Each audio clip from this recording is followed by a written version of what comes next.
दोस्तों, कहानी पूरी सुनिएगा, आपको बहुत पसंद आएगी। नमस्ते दोस्तों, मेरा नाम चांदनी है। ये कहानी मेरे दादा और मेरी मम्मी की है। मेरा परिवार छोटा सा था। मेरे दादा, जिनकी उम्र साल की थी, मेरी मम्मी जो 26 साल की थी, मेरा बड़ा भाई अविनाश जो 24 साल का है और हैदराबाद में नौकरी करता है, और मैं 21 साल की चांदनी। मेरी दादी की मौत 12 साल पहले हो चुकी थी। वह एक हादसे में चली गई थी और उसके बाद से दादा अकेले रह गए थे।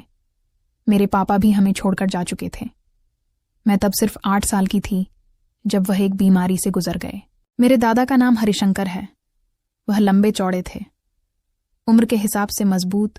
उनकी भूरी आंखों में एक गहराई थी और उनकी आवाज में एक अजीब सा आकर्षण। लोग कहते थे कि वह जवानी में बहुत हैंडसम रहे होंगे। मम्मी का नाम मंजू देवी है। वह बहुत खूबसूरत थी। गोरा रंग, लंबे काले बाल और एक मुस्कान जो किसी का भी दिल जीत ले। वो उदास रहती थी, शायद पापा की याद या शायद कुछ और। लेकिन सच तो मुझे बाद में पता चला। जब मैं कॉलेज में थी, पहले साल की पढ़ाई कर रही थी, अविनाश हैदराबाद में था पिछले 8 महीनों से। लेकिन उसकी गैर मौजूदगी में घर में एक खालीपन और बढ़ गया था, और शायद यही खालीपन दादा और मम्मी को एक दूसरे के करीब ले आया। ये सब पिछले 8 महीनों से साल की बात है। मार्च का महीना था, गर्मी शुरू हो चुकी थी। मैं कॉलेज से थक कर घर लौटी थी। उस दिन मेरी एक क्लास जल्दी खत्म हो गई थी और मैंने सोचा कि घर जाकर थोड़ा आराम करूंगी। घर का दरवाजा खुला था, जो थोड़ा अजीब था क्योंकि मम्मी हमेशा उसे बंद रखती थी। मैंने अपने जूते उतारे और चुपचाप अंदर चली गई। घर में सन्नाटा था। मैंने सोचा शायद मम्मी बाजार गई होंगी और दादा अपने कमरे में होंगे। मैं अपने कमरे की तरफ बढ़ी, लेकिन तभी मुझे रसोई से कुछ आवाजें सुनाई दी। हल्की हल्की हंसी, कुछ फुसफुसाहट। मैंने सोचा शायद कोई पड़ोसी आया होगा। मम्मी को हंसते हुए मैंने बहुत दिनों बाद सुना था, तो मेरे मन में एक उत्सुकता सी जागी।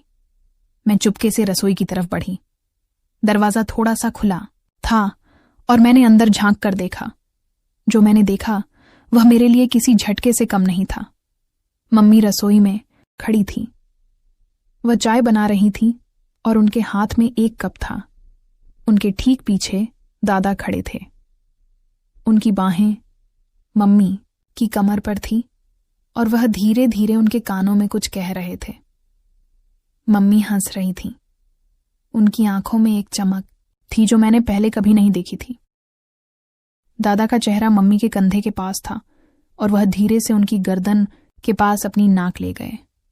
मम्मी ने हल्के से अपनी आंखें बंद की, जैसे वह उस पल को महसूस कर रही हो। ये सब इतना अजीब था कि मैं समझ ही नहीं पाई कि क्या हो रहा है। मेरा दिल जोर जोर से धड़क रहा था। मैं चुपचाप पीछे हट गई और अपने कमरे में चली गई। मैंने दरवाजा बंद किया और बिस्तर पर बैठ गई। मेरे दिमाग में सवालों का तूफान उठ रहा था। क्या मैंने जो देखा वह सच था? मैंने सोचा कि शायद मैं गलत समझ रही हूं। शायद वह बस हंसी मजाक कर रहे थे।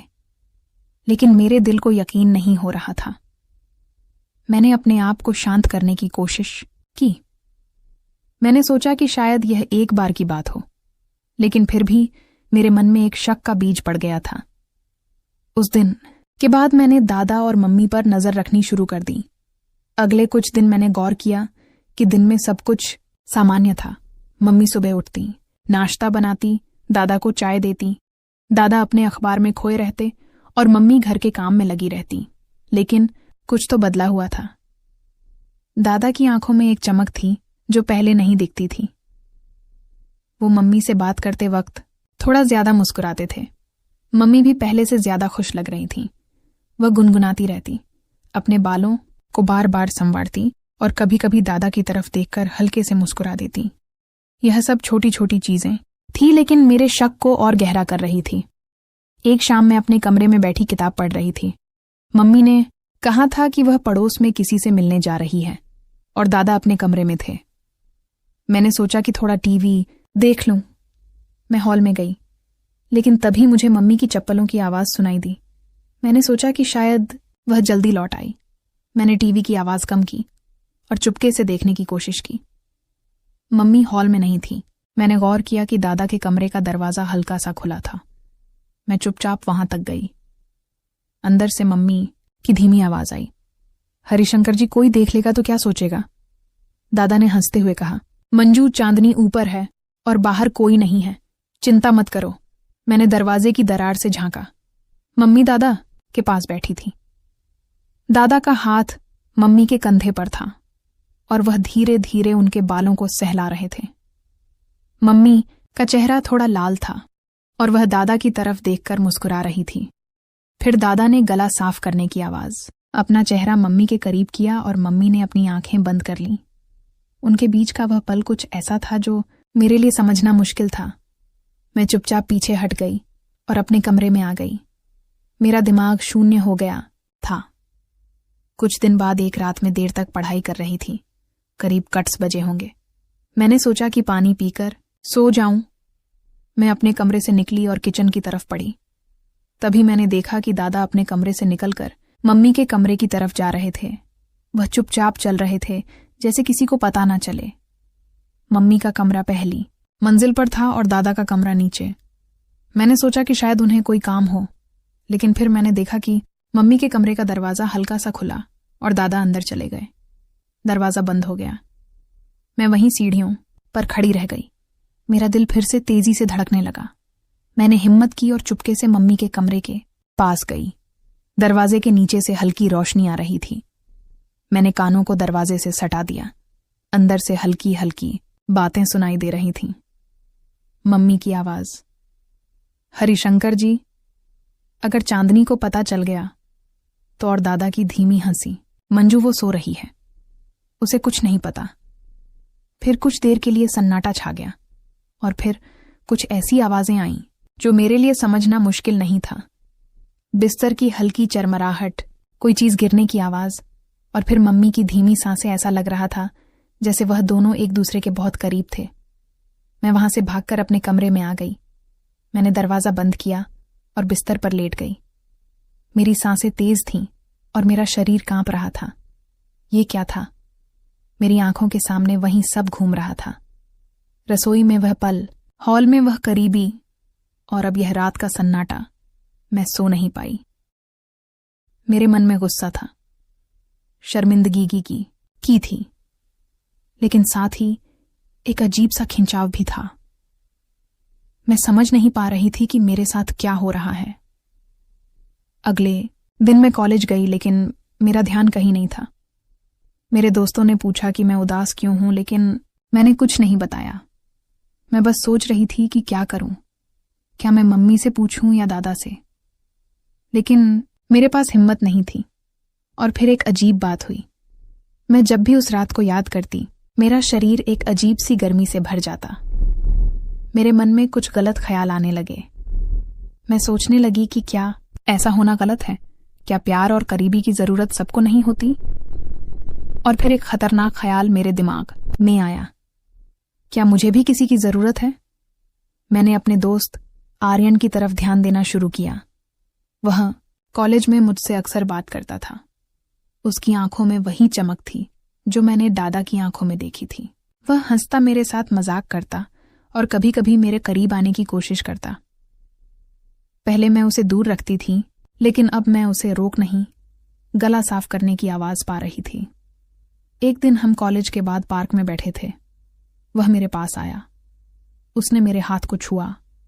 उसकी उंगलियां मेरी हथेली पर हल्के कह के घूम रही थीं और मेरे शरीर में एक अजीब सा कंपन हुआ।